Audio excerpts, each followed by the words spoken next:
Praise the lord. దేవుని స్తోత్రం. ప్రియులారా, దేవుని యొక్క వాక్యాన్ని మనము విందాము కొద్ది నిమిషాలు. ప్రకటన గ్రంథము 2వ అధ్యాయము 18 నుంచి 19 వచనాల వరకు చదువుదాం. చూడండి, ప్రకటన గ్రంథము ప్రియులారా 2వ అధ్యాయము 18వ వచనము చదువుదాం. 18వ వచనము తర్వాత 19వ వచనం తీసుకున్నారా? ప్రకటన గ్రంథం ప్రియులారా 2వ అధ్యాయము 18వ వచనాన్ని మనము చదువుదాము. చదువమ్మా. తుయతైరాలో ఉన్న సంఘపు దూతకు ఇలాగా రాయుము: అగ్ని జ్వాల వంటి కన్నులను, అపరంజిని పోలిన పాదములను గల ఆ దేవుని కుమారుడు చెప్పు సంగతులు ఏమనగా, నీ క్రియలను, నీ ప్రేమను, నీ విశ్వాసమును, నీ పరిచర్యను, నీ సహనమును నేను ఎరుగుదును. నీ మొదటి క్రియల కన్నా నీ కడపటి క్రియలు మరి ఎక్కువైనవని ఎరుగుదును. అంతవరకే చాలండి. తర్వాత వాక్యం మన తర్వాత చదువుదాము. దీని తర్వాత చదువుకోండి. ఇలా చిన్న ప్రార్థన చేసుకుంటాము. చిన్న ప్రార్థన చేద్దాం. అందరూ ఏకీపిద్దాం. చిన్న ప్రార్థన చేద్దాం. విక్టోరియా ఇప్పుడు కూర్చోరాదు. లైన్లో కూర్చోండి. లైన్లో కూర్చొని మీరు క్రమంగా లైన్లో ఉన్నాను. కొద్దిమంది అయినా మీరు ఒక లైన్గా కూర్చోండి. అట్లాగా అది ఒక లైన్గా కూర్చొని చూసుకోండి మిమ్మల్ని. నేను ఏ వరుసలో ఉన్నానా, అట్లానే ఏ గుంపులో ఉన్నానా, అట్లా కూడా ఉండాలి. ఏ వరుసలో ఉన్నానా అని చూసుకోండి. ప్రేమ కలిగిన, దయ కలిగిన, కృప కలిగిన మా ప్రియ పరలోకపు తండ్రి, ఈ బంగారు పాదములకు వందనాలు, స్తోత్రాలు చెల్లిస్తున్నాం. ఇంతవరకు కూడా తర్వాత జరిగించిన ఈ క్రమాన్ని బట్టి స్తోత్రాలు. వాడిన పాటల్లో తోడుకున్నారు, చదివిన వాక్య భాగంలో తోడుకున్నారు, ప్రార్థనలో మీరు తోడుకున్నారు. వాక్యం కూడా మీ బిడ్డలకు అందిస్తుండగా మీరుగా ఉండి మాట్లాడి మహిమా ఘనత ప్రభావాలు పొందుకోండి. తెలుగు బాగా మీ బిడ్డల గురించి ప్రార్థన చేస్తూ ఉన్నాం. వాళ్ళ కొంత నెమ్మదిగా వాళ్ళని బట్టి స్తోత్రాలు. ఇంకా స్వస్థత దయచేయనైనా, సంపూర్ణ స్వస్థత్వాలను దయచేయనైనా. అవి ఐదు సహోదరు ఇంకా శక్తి పొందాలి, ఇంకా బలం పొందాలి. ఆ పెయిన్ నుంచి విడుదల పొందాలి, బాధ నుంచి విడుదల పొందాలైనా మనస్ఫూర్తిగా అడుగుతున్నాం. మనసులో, హృదయంలో ఏ కపటము లేకుండా అడుగుతున్నాం. ఏ పాపము చేయకుండా అడుగుతున్నాం. నీతిగా ఉండి అడుగుతున్నాం. పవిత్రంగా ఉండి అడుగుతున్నాం. యథార్థంగా ఉండి అడుగుతున్నాం. ప్రార్థనకు జవాబు దయచి చేసిన ప్రార్థనలు వ్యర్థముగా పోకుండా ప్రభువాన్ని పరలోక రాజ్యంలోకి చేర్చుకొని సహాయం దయచి, అలాగే సోదరుడు ఈశాన్ని బట్టి, సుకన్యాన్ని బట్టి కూడా ప్రార్థన చేస్తా ఉన్నా. వాళ్ళను కూడా దర్శించి వారికి ఉన్న ప్రతి బలహీనత నుంచి విడిపించి ఈ సాక్ష్యం నిలబెట్టుకో. ఈరోజు మా సంఘంలో పుట్టినరోజు జరుపుకుంటున్న రత్న కుమారుని ఎవరి బిడ్డను బట్టి ప్రార్థన చేస్తా ఉన్నాను. ఎంతవరకు రెక్కల కింద కాచి కాపాడి భద్రపరిచినాం. ఇంకా మంచి తెలివిని, జ్ఞానాన్ని దేవుని విడిచిపెట్టుకోకుండా దేవుని హత్తుకొని జీవించే భాగ్యం అవి దయించి వచ్చిన బిడ్డలను దీవించండి. ఇంకా రావాల్సిన బిడ్డలు ఉన్నారు. ఉచితమైతే వారిని ప్రేరేపించి నడిపించేలా వాళ్ళలో మీ భయం పుట్టించు, ఆశ పుట్టించు, ఆసక్తి పుట్టించు. ఇదే నా ప్రార్థన ఉన్నది. రోజు నేను చేసే ప్రార్థన ప్రభు ప్రార్థన చేస్తూ ఉన్నాను. ఫలితము కోసం ఎదురు చూస్తున్నానయ్యా.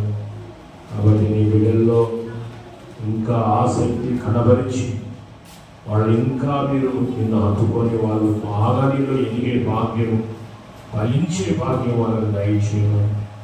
ఒక వారం అంతే, ఒక వారం కాదుగా అలాంటి విశ్వాసులను ఇష్టపడవద్దని ప్రభా, ఇదిగో దానిలాగా ఎన్ని ఆటంకాలు వచ్చినా ఆఖరికి సింహాల కోణంలో పడవేస్తానన్నా సరే తన క్రమమైన ప్రార్థన మానుకొని, ప్రార్థన ఎంత క్రమమో దేవుని సన్నిధికి వచ్చే విషయంలో కూడా అంతే క్రమాన్ని విశ్వాసులు పాటించేవారిగా ఉండాలని దయచేయమని దినవాక్యం ద్వారా మమ్మల్ని అందరినీ బలపరిచి మీరే మహిమ తెచ్చుకోవాలని చిన్న ప్రార్థన పడవ రాజ్యంలోకి చేర్చుకోవాలని యేసు క్రీస్తు నామములో అడిగి వేడుకుంటున్నాను తండ్రి. ఆమేన్. ప్రియులారా, ప్రియమైన దేవుని బిడ్డలారా, గతంలో ఒక 3 వారాలు దేవుడితో మాట్లాడిన మాటల కొరకై దేవుడికి స్తుతులు చెల్లిస్తున్నాను. అవి కొన్ని నేను చెప్పింది 4, ఆ 4 కూడా మీకు గుర్తుకు రావట్లేదు కదా.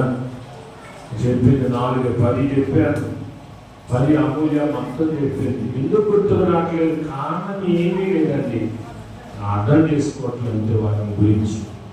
ఆ వాక్యాన్ని గురించి చెప్పిన వాక్యం ప్రభా 4 విషయాలు చెప్పాను కదా. ఒకటి, మీరు ధరించుకోవాల్సింది ఏంటి? అది మీరు రోజు ప్రార్థన చేసుకుంటే ప్రభా నాకు జాలి గల మనసు దయచేయి. రెండవది, అయా ధైర్యం ఉండాలన్న ఆ దయాగుణం నాలో ఉంచని ప్రార్థన చేసుకుంటుంటే గుర్తుంటాయి. మూడవది, వినయం. దావీదు చాలా వినయంగా ప్రార్థన చేశాడు. ప్రభా నేను కూడా అట్లాగా ఉండాలా, నాలో వినయం దయచేయి. ఇట్లా నువ్వు అడుగుతుంటే రోజు గుర్తుగా అవి మీకు మనసులో ఇంకా యాడ్ అయిపోతాయి, ఫిక్స్ అయిపోతాయి. అర్థమవుతుంది హృదయంలో. అందుకే ప్రభు మీ హృదయం అనే పలక మీద రాసుకోండి అన్నాడు. రాసుకోండి. ఎందుకు మేము డైరీలో రాసుకునేది? నేను ఎందుకు గుర్తుండటం కోసం. అట్లా మీ హృదయం అనే పలక మీద రాసుకోవాలి మీరు. తర్వాత 4వది సాత్వికం. ఇంకెన్ని చెప్పాలా? ఇంకా 6 చెప్పాలి. ఇప్పుడు చెప్తాలే. ఈరోజు ఇంకొక వాక్యాన్ని తీసుకున్నాను. ప్రియులారా, ఇక్కడ ప్రకటన గ్రంథము ఈ 2వ అధ్యాయము 18వ వచనంలో మనం చూస్తే, ప్రకటన గ్రంథం 2వ అధ్యాయము 18వ వచనంలో మనం చూసినట్లయితే ఏముంది అక్కడ చూడండి, ఒకసారి చూడండి ఆ వాక్యాన్ని. తుయతైర. ఇది ఎక్కడో మీకు తగిలి ఉంటుంది, గుర్తుందా? Very good. మూల్య బాగా చక్కగా దేవుని ఎదుగుతుంది, గుర్తుపెట్టుకుంటుంది వాక్యాన్ని. తుయతైర. అపోస్తలుల కార్యంలో లుదియా అని ఒక ఆ పేరు లుదియా. ఆమె ఏ పట్టణస్తురాలంటే తుయతైర పట్టణస్తురాలని. తుయతైర పట్టణస్తురాలని. ఆమె ఒక వ్యాపారం చేసేది. ఏం వ్యాపారం చేసేది? ఊదా రంగు పుడి. ఆ వ్యాపారం ఆమె చేసేది అన్నమాట. ఆమె పట్టణస్తురాలు, తుయతైర పట్టణస్తురాలు. ఆ పట్టణమే సంఘం అన్నమాట. ఆ తుయతైర పట్టణంలో ఉన్న సంఘానికి ఆ దేవుని దూత ఇలాగ చెప్తున్నాడు. ఎవరి గురించి మాటలు? అగ్ని జ్వాలల వంటి కన్నులు అంటే ఎలాంటి కన్నులు? అది యేసుక్రీస్తు గురించి ఈ మాటలు. అగ్ని జ్వాలల వంటి కన్నులు గలవాడని, అగ్ని నేత్రాలు కలిగిన వాడని యేసుక్రీస్తు వారికి పేరు. అగ్ని జ్వాలల వంటి నేత్రాలు గలవాడు. పాదాలు కూడా ఎట్లా ఉన్నాయి పోల్చుకున్నాడు ఆయన. అపరంజి అంటే బంగారాన్ని మించింది అపరంజి. కాబట్టి అపరంజిని పోలిన పాదములు గలవాడు.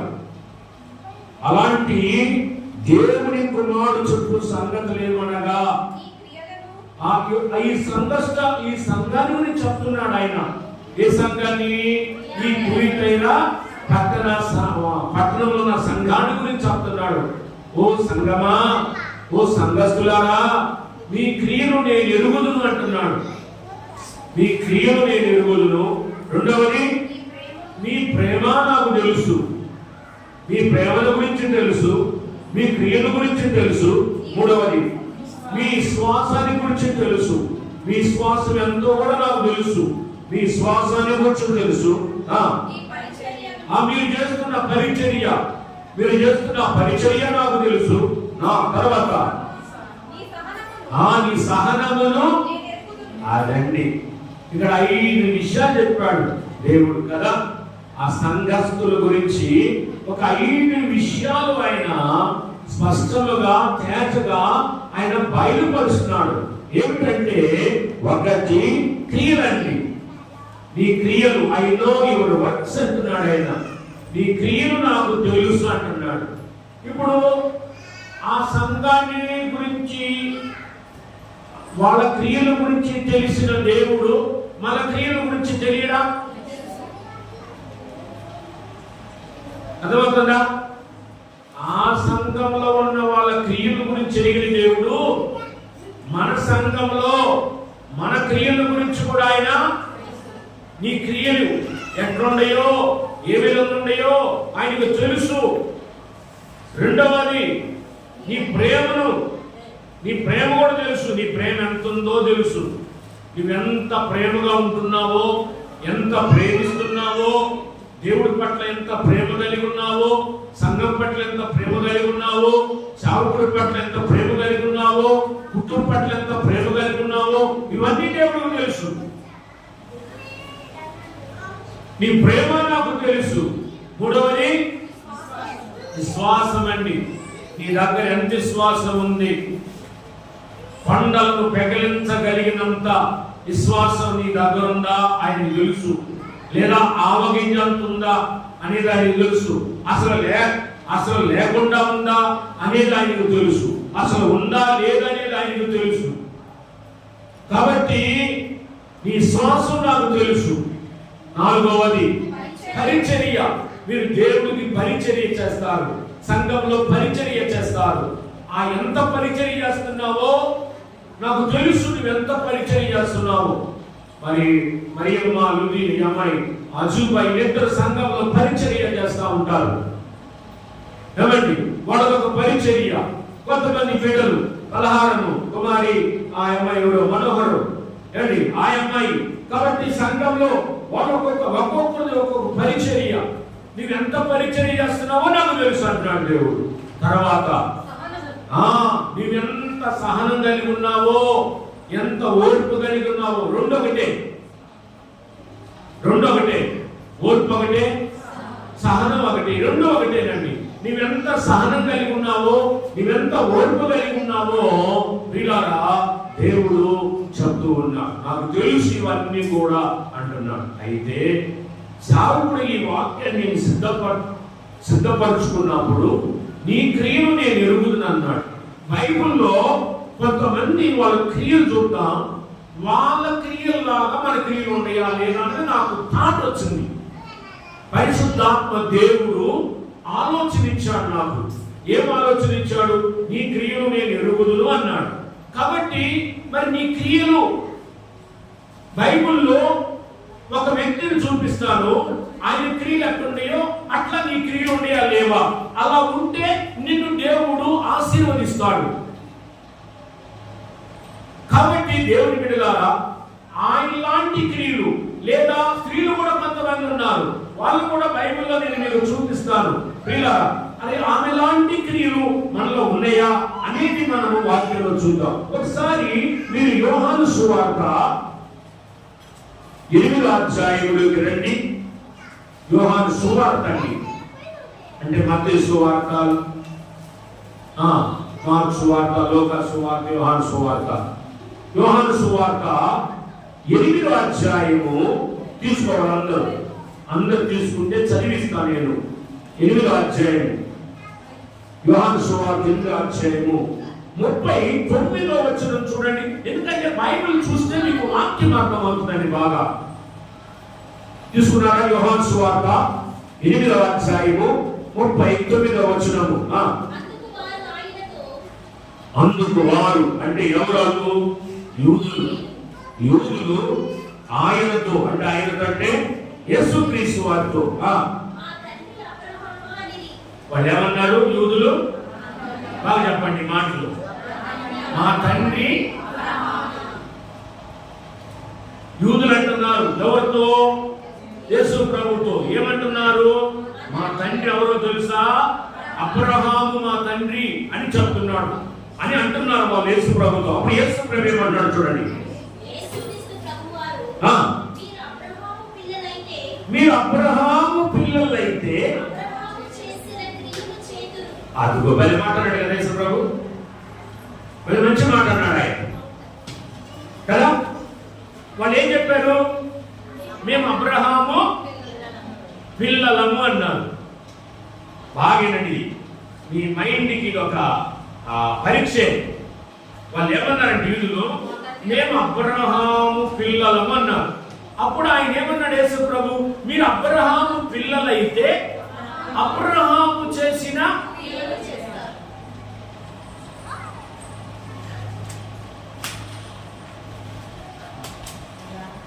మీ పాస్టర్ ఎవరు అని అడిగారు అనుకో, మా పాస్టర్ ఫలాని కేఎన్ పాలు అని మీరు చెప్పారనుకోండి. మరి కేఎన్ పాలు జీవితంలో ఉన్న క్రియలు మీలో ఉన్నాయా? కొరకెక్కుతుందా? అర్థమవుతుందా? ఇప్పుడు వాళ్ళు ఏమన్నారు? మా తండ్రి అబ్రహాము అన్నప్పుడు ఆయన మీరు అబ్రహాము పిల్లలైతే అబ్రహాము చేసిన క్రియలు మీరు చెయ్యాలి కదా అని అంటున్నాడు ఆయన. యేసు ప్రభు వాళ్ళు అంటున్నాడు యూదులతో. చూడండి కింద వచ్చిన కూడా ఒకసారి చదవండి. దేవుని వలన వీణ సత్యము మీతో చెప్పిన వాడనైనా నన్ను మీరు సంపద ఎదుగుచున్నారే. అదిగో మీరైతే నన్ను చంపాలని చూస్తున్నారు, అబ్రహాము అయితే అట్లా. ఇప్పుడు అది కాదు కానీ మనకు ముఖ్యము అబ్రహాము చేసిన క్రియలు అన్నాడు. అది అక్కడ వాక్యాన్ని మీరు పట్టుకోండి. ఎవరు చేసిన క్రియలు? ఇప్పుడు చెప్పండి సంఘం, అబ్రహాము ఏం క్రియలు చేశాడు?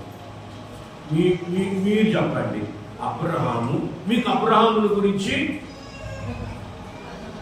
చెప్పండి. ఇన్నిసార్లు చెప్పుంటాను, అబ్రహాముల గురించి ఇన్నిసార్లు చెప్పుకుంటా. లేదంటే అని బదులు ఇట్ట కూడా అనొచ్చు, లెక్కలేనన్ని సార్లు చెప్పుకుంటాను అబ్రహాముల గురించి కదా. కాబట్టి ఇప్పుడు అబ్రహాము చేసిన క్రియలు అన్నాడు యేసు ప్రభు అన్నాడు. అబ్రహాము చేసిన క్రియలు, అబ్రహాము ఏ క్రియలు చేశాడు? వెంటనే నా మైండ్కి వచ్చిన ఆలోచన, నా హృదయంలో కలిగిన ఆలోచన, నా హృదయంలో వచ్చిన తలంపులవి అబ్రహాము చేసిన క్రియలు అన్నాడు.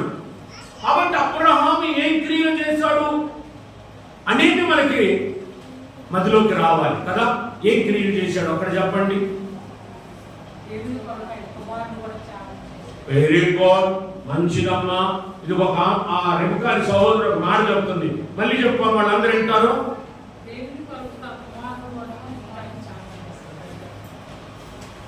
క్లారిటీ చెప్పు, అవే డిమాండ్ చెప్పబాబు, క్లారిటీగా చెప్పు, స్పష్టంగా చెప్పు. అబ్రహాము దేవుని కొరకు అది ఇవ్వడానికి, బలి ఇవ్వడానికి, అది అక్కడ స్పష్టంగా రావాలా. అబ్రహాము తన కుమారుని ఏకైక, ఇది కూడా చెప్పాలి, ఒక్కొక్కడికే బలి. ఎందుకంటే అది కూడా మనం పరిగణలోకి తీసుకోవాలా. బాడీలో నలుగురు ఉన్నారులే, ఒక నీటానికి పెద్ద విశేషము ఏంటి అనుకోవడానికి. ఒక్క కొడుకు దేవుడిచ్చింది, ఒక్క కొడుకు. ఆ ఒక్క కొడుకుని దేవునికి బలి ఇవ్వడానికి వెనుకాడలేదు. ఆదికాండము 22:12 చదవండి. ఆదికాండము 22:12. 22:12 ఓకేనా? అప్పుడు ఆయన, అదిగో దేవుడు అంటున్నాడు, ఆ చిన్నోడి మీద అంటే ఇసాకు మీద చెయ్యి వేయొద్దు, అతన్ని ఏం చేయబాకు నువ్వు. అదిగో నీకు ఒక్కడే, ఒకే ఒక్కడు, ఆ ఒక్కడిని కూడా నువ్వేం చేయబోతున్నావు తెలుసా? నీకు ఒక్కడై ఉన్న ఒక్క కొడుకుని నాకు వినదీయలేదు గనుక అదంతా నాకు ఆ ఒక్క పదమే కావాలి. నాకు ఆ ఒక్కగాని కొడుకుని నా గీతానికి వెనుకాడలేదు నువ్వు. ఇప్పుడు చెప్పండి, ఇదే లక్షణం నీలో ఉందా?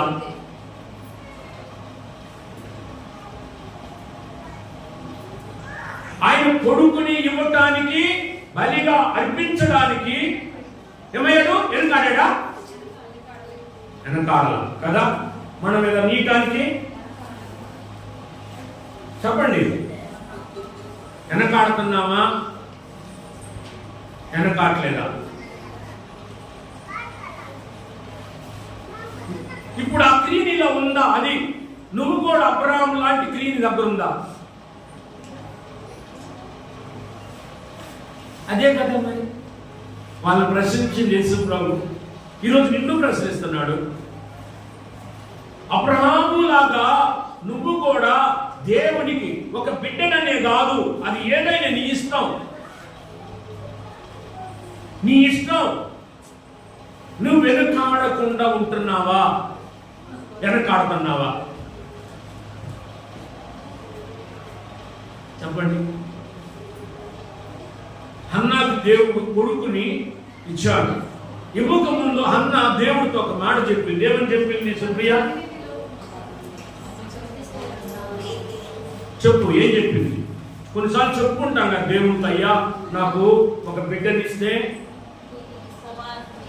బిడ్డనిస్తే ఏదో చెప్పుకుంటారు కదా, చర్చినంతా బంగారంతో అలంకరిస్తానయ్యా, ఏదో ఒకటి మొక్కుకుంటారు కదా. అయ్యా మా ఓడు పాస్ అయితే ఇదిగో ఆ సరళ వాళ్ళ ఆయన మొక్కుకున్నాడు. ఏమని? అయ్యా మా ఓడు 500 మార్కులు పైన వస్తే నేను ప్రతి ఆదివారం చర్చిపోతానయ్యా. వచ్చింది రాలా? మొక్కుకుంటాం మనం కొన్నిసార్లు కదా. అన్న కూడా మొక్కుకుంది. ఏమని? నీ మందిరంలో వాడిని ప్రతిష్ట, నీ సేవకై, నీ పరిచర్యకై వాడిని ప్రతిష్ట చేస్తానయ్యా అని మొక్కుకుంది. దేవుడు ఇచ్చాడు. ఇచ్చినట్టే ఏం చేసింది? కుమారుని వెనకడుగు వేయలేదు. అమ్మో, అప్పుడు ఎప్పుడో అన్నాలి నేను ఆ మాట. బిడ్డని ఇవ్వక ముందు అన్నాలి ఆ మాట, ఇచ్చిన తర్వాత ఒక మాట. విశ్వాసుల కథంగా ఎట్టుందంటే, ఇయ్యక ముందు ఒక మాట, ఇచ్చిన తర్వాత ఇంకొక మాట. అట్టుండొచ్చా? ఇస్తానంటే ఇయ్యాలా, వెనకడుగు వేయకూడదు. తెలుసా? వెనకడుగు వేయకూడదు. నువ్వు దేవునికి ఏదన్నా ఇస్తానంటే అది వెనకడుగు వేయకూడదు. కాబట్టి అబ్రహాము తన కన్న కుమారుని ఏమని దేవునికి బలిగా ఇవ్వడానికి వెనుకాడలేదు.